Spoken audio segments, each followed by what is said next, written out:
Espace Brillant, c'est un nouveau concept, un centre esthétique automobile implanté à Limoges depuis peu. Pascal Vallée, néanmoins, moi, quand je regarde autour de moi, je ne sais pas si je suis dans un centre esthétique ou un garage. Vous êtes dans un centre esthétique automobile, pas dans un garage, un centre esthétique, un centre de nettoyage, de rénovation et de protection automobile. Qui sont les clients d'un centre esthétique automobile? Tout d'abord les passionnés de voitures, ceux qui veulent entretenir, protéger, rénover leur véhicule et les grandes concessions de Limoges telles que BMW, le groupe Paro, le centre Porsche, le groupe Perico qui nous ont fait confiance dès l'ouverture et qui nous donnent des véhicules à entretenir. Alors je vais faire un petit peu mon lourdeau sur cette interview, mais le secteur automobile, généralement, ce sont des hommes. Vous aviez une attirance particulière pour les voitures? Oui, les voitures, oui, parce que mon mari est un fan inconditionnel de voitures, donc je baigne dans le secteur automobile depuis déjà quelques décennies.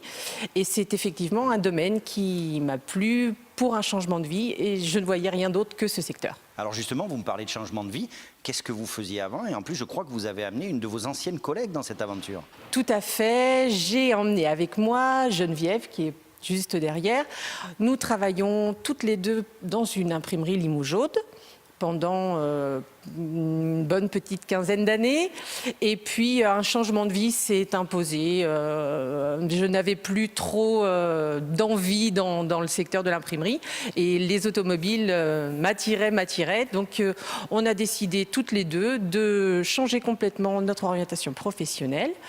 Et on a tout lâché, on s'est formé, on est parti chez notre franchiseur, puisqu'Espace Brillant, c'est une franchise. Nous sommes partis à l'aventure à Charleville-Mézières, faire une formation, et nous en avons une deuxième d'un Lillois pour tout ce qui est esthétique, rénovation et pose de vernis. Vous nous l'avez expliqué, vous avez été formé techniquement, mais chef d'entreprise, c'est un métier. Est-ce que vous avez été formé et par qui? Est-ce que vous avez été accompagné par une des structures d'accompagnement aux porteurs de projets? Oui, effectivement, nous sommes allés faire le stage de créateur d'entreprise à la Chambre de commerce et d'industrie pour nous donner les bases quant à la création de l'entreprise. Et j'ai la chance aussi d'avoir un mari qui est entrepreneur dans la région Limougeaude, qui m'a accompagné, qui m'a donné tous les filons pour pouvoir gérer au mieux ma structure. Il y a parfois un fossé entre ce que l'on imaginait et puis la vie réelle dans l'entreprise. Qu'en est-il pour vous?